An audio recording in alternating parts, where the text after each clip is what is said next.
What's up, guys? Welcome to episode 243 of the Monday Night Wars. I am Chad Talks, and joining me, as always, is J-Mac Gaming. Oh, I'm Canadian today. Hey, that's a good Canadian accent. We are broadcasting to you live from Toronto. The Air Canada Centre here in Toronto, Ontario, Canada. Here we go. Let's start the show, Chad. Yes. We have a lingerie match. It was one of Justin's pre-show matches. Go ahead and explain this, Justin. These are... I don't know where you get the lingerie match from. It just says an abysmal pre-show match. Savio Vega defeated Horace Hogan with a pinfall. Oh, I thought you made it a lingerie match. No, what the hell are you talking about? Because remember, it was going to be a death match, and then you were like, can I make it a lingerie match? And then you went, oh. It was a question, not a fucking command. Oh, you weirdo. I thought you were going to do it. Oh, you're such a weirdo, Chad. Okay, in a one-on-one lingerie match, Savio Vega defeats Horace Hogan. I thought you were gonna do it. I did do it. Oh, you did. Look, okay. It says right there, Chad. Yeah. Continue. You ruined it, Chad. Abysmal pre-show Jeff match. Jarrett is in the hospital, Chad. Hurry it up. I got a check on him. Jamie Noble and Val Venus, Jamie Noble, who should be in the hospital, He's working through a broken asshole every fucking week. Defeated Blue Meanie and Roadkill. Jesus. Oh, they have excellent chemistry together. Oh, Val Venus and Jamie yeah, Noble. the guy with the hurt butthole and Val Venus have great chemistry. Oh no. Hello, ladies. All right, we go up. Bret Hart's music hits. Everyone goes nuts. And then Raven comes out. To a sea of booze. He said, what's wrong? Were you guys expecting somebody else? He said, well, guess what? I don't give a damn who you all came to see. Because at the end of the day, you all paid a ticket to see the Raven show. And they're craving for more Raven. You were all craving for more Raven. He said, I know. Everyone's trying to get in the world title picture. I know Scott and Goldberg are fighting for it. And I know Bret Hart tried to put his nose in my business last week and try to get involved in it too. Well, guess what, Bret? You're not coming anywhere near this championship, all right? My answer is no. And I talked to Eric Bischoff, and I finally figured out a way to figure out this whole world championship situation. You see, and then Scott Steiner's music hits. And he said, I don't give a fuck what you have to say. I don't care what I have to do. I'm going to kick your ass tonight. And then Raven, you know, he's trying to stop him. He's like, hey, Scott, take it easy. You don't want to risk getting yourself hurt because here's the thing. You are wrestling a match tonight. And Goldberg, and then at that point, Goldberg's also out. And Goldberg, so Scott's on one side and Goldberg's on the other side and Raven's in the middle. He's like, and Goldberg, you're in a match tonight too. You're both in a beat the clock challenge match. I've picked your opponents. Whoever finishes the match the quickest faces me at Fall Brawl. Rick, you're going to go one-on-one against your brother, Rick Steiner. And Goldberg, you're going to go one-on-one against Chris Benoit. That's right. Got two guys you have a history with. Let's see how well you both do. And then Bret Hart's music hits. He says, so you're scared of me, huh? You're not going to let me have a shot at you? And Raven says, no, Bret, I'm not. Because quite honestly, you don't just get to just decide randomly one day that I want to be a world champion and then just get it. All right? This isn't how this works. Here at WCW, you have to earn your keep. You don't just get to be handed title matches whenever you want. So, no, why don't you go to the back, go, drink maple syrup with all your Canadian brothers, and then and let the people who deserve to be in the spotlight be in the spotlight. And Bret's heard enough. No, Bret just runs in there and just punches Raven in the face, and everyone cheers because it's Raven. And then Goldberg and Scott run in, and Goldberg looks like he's gonna go beat up Raven, but then Scott clotheslines Goldberg because Goldberg speared Scott Steiner last week, and he's still got some bad blood. So there's just a big brawl, and that's how we end the segment. There we go. Scott Steiner performed poorly in this segment, Chad. Oh, he didn't beat someone's ass good enough. He just didn't have the Canadian touch. He didn't have the Canadian touch. Speaking of the Canadian touch, Chad, we have a tag team match to open the show. We do have a tag team match to open the show. The Dudley Boys had to defeat a tag team of the Scott Hall and Kevin Nash's choosing. They picked the hometown heroes, the Foundation, and in a decent match, the Dudleys defeated the Foundation in 12:58 when Bubba Ray Dudley pinned Jim Neidhart with a Dudley death drop. That's right, Pinning Jim Neidhart in Canada is a wild fucking move here. To a sea of, I guess it'd be boos, right, from the crowd. D1 got a 40 performance today. And he gets the big win. Fucking. All right. And then after that, Hall and Nash show up, and they jump Bubba Ray and Devon from behind. Yeah, this is what I was fearing when we did a show in Canada, that the ratings are not as good. Not even just in Canada, just anywhere else than your home territory, Chad. Yeah, I mean, well, whatever. But who cares? It's not about the ratings, it's about the story. Exactly, about the story. And in a poor match, Steven Regal told his own story. He defeated Greg Valentine with a Regal stretch. Stretched him out. Told his own story, his own tale. Greg Valentine off his game today. You know what? I would too. I would be too. We go to a segment and we see we're right in the middle of the ring is Sid Vicious and Lex Luger. And they go, "What's up, everybody? It's been a long time since you've seen us here, but I think it's time that we say hello. Welcome to the Total Cable Package." Sid Vicious and Lex Luger, and we have here two brand new TV championships. Now, the last time we were the joint television champion, we only had one belt, but now there's two TV belts, and there's two of us. So now. We really are must-see TV. We're like A-listers. Lex Luger, I'm like the lead man, and Sid Vicious, he's my stunt double. And Sid's like, wait a minute, why am I not the lead man, and you're my stunt double? Lex is like, I'll tell you what, I'll do you one better, all right? Here's the thing. Why don't we both be the lead man, and we both be the stunt double? So you're saying we're going to do our own stunts? That's what I'm saying. And then they high-five each other. And they go, that's right, yeah. Here's the thing, back in the day, we would have just taken these belts and we'd have ran for the hills and you never would have seen us again. But we're changed men. We're the former global tag team champions, and we went all over the world. Also proving that we're must-see TV. But we now also know what it's like to be a fighting champion.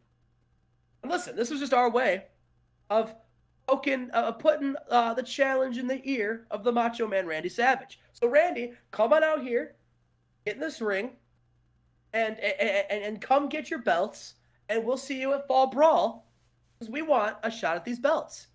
And Randy Savage gets in the ring and he says, "Oh yeah, you think you're going to take my championships and then I'm just going to graciously go ahead and agree to fight you for the belts? Oh, no. Au contraire, mon frere. I am not giving you a championship match because I don't think either of you deserve it. Now, I do an open challenge every single week, and if you want an opportunity at that, then I suggest you get out of the ring, and we'll see you next week, and you can fight me in an open challenge that way. I think that's the..." And then he just gets cut off because Lex Luger and Sid Vicious, they tell him, they go, "Oh, so you're scared. You're scared of us then. You're scared of the Total Cable Package.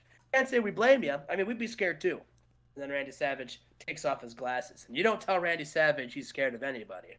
And then Randy Savage says, "Ooh, no, I'm not scared of anybody, man. I'm the Macho Man. And if you want a match against me at Fall Brawl, then guess what? I'll fight you both in a 2-on-1, brother. Ooh, yeah." Ooh. Randy Savage, Lex Luger, Sid Vicious, 2-on-1 handicap match at Fall Brawl for the TV championship. There you go. And in a bout that had good heat and decent wrestling, Scott Steiner defeats Rick Steiner in 12:23 by pinfall.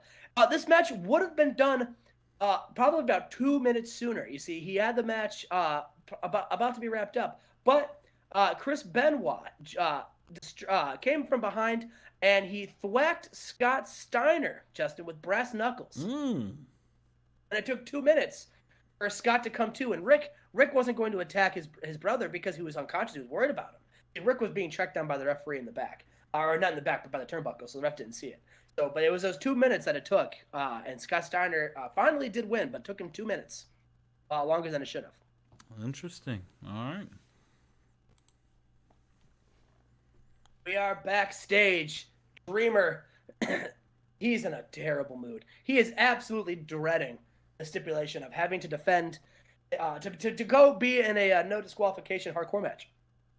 And Mick Foley shows up and he says, Tommy, I spoke with Eric Bischoff and I have your match booked. Of course it's going to be hardcore rules, and I really encourage you to bust out all the stops for this one because you're going to need it. And Dreamer's like, listen, Mick, I refuse. I can win any match, and I don't need your guerrilla warfare tactics, your barbaric weapons. I don't need them. So you go ahead and you can book me in any kind of match you want, but I'm not going to use any weapons because I don't need to.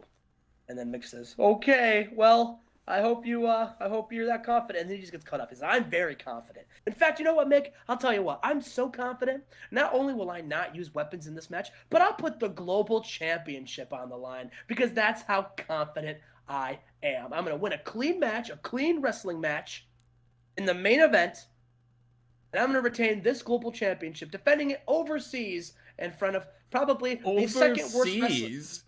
Not overseas. over in a different soil. Sorry, a different soil. Overseas. Not overseas. Not overseas. A different soil, and Canadian soil. Probably the second worst wrestling fans in the world, right above stupid Americans. So, and then Mick says, okay, Tommy, I hope you feel that way. By the way, you're defending the global championship against Bret Hart. And the big pop from the crowd. And Tommy's like, what? Yeah, you didn't let me finish. It was going to be non-title, you versus Bret. But, yeah, now it's for the title.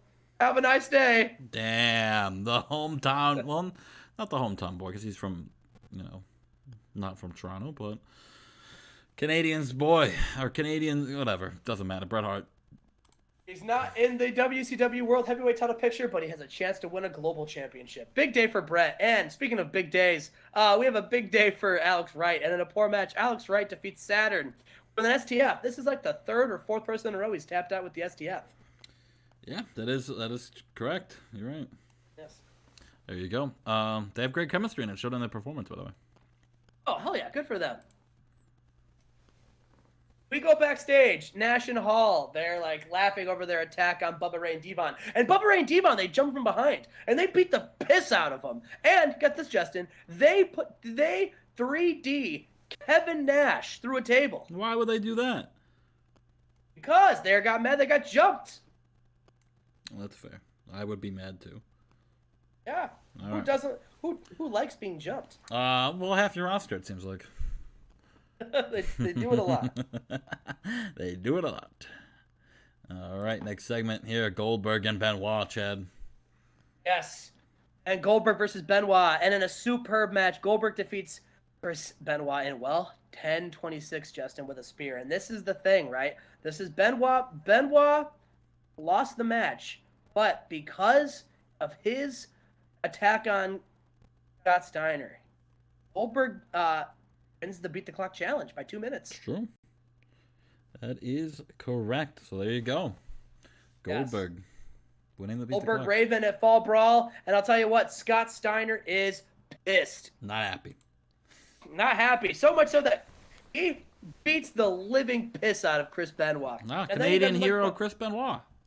Yeah. And he says, Chris! You fuck me, Chris! You fuck me! And he picks him up and gives him a Steiner recliner. He's like, I can't, fuck, damn it! Ah! And he's just pummeling him. And he was like, just continues to pummel. He says, if I can't kick Raven's ass at Fall Brawl, if I can't get back my title, then I'm gonna fucking kill you! Ah! And he just beats the shit out of Benoit and then challenges them to a match of Fall Brawl. Steiner Benoit Fall Brawl. There we go.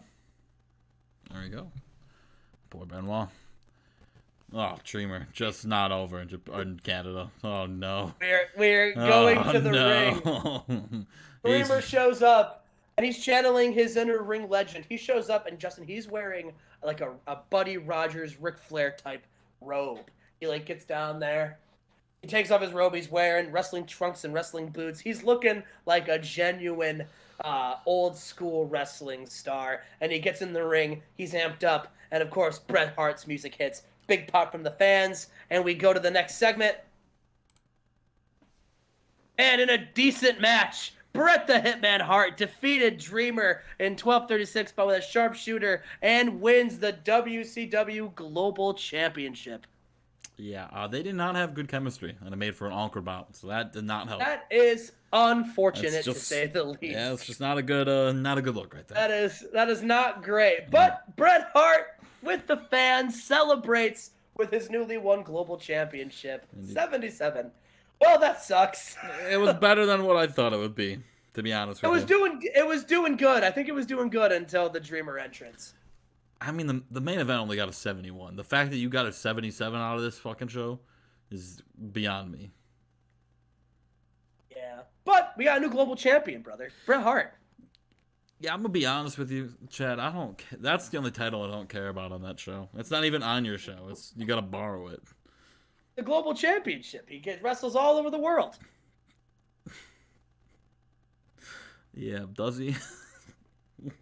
Yeah, he wrestles all over the world. Listen, Luger and Vicious. We checked off screen. They were all over the place this year. Do they? Yeah. Yeah. Okay. Well, we'll run it back for Thunder Boys. All right. Well, I gotta go check on Jeff Jarrett. I'm concerned. I'm calling the doctors. No one's answering. He might be dead. He's got a fractured skull. I hope he's not. I hope he's not dead. If I go finish show and he's dead, I'm gonna fucking end the safe. All right. That might be it. All right, we'll see. We'll see you for Thunder for thoughts and prayers, Jeff Jarrett. For the medical report for Jeff Jarrett. Peace, love, respect.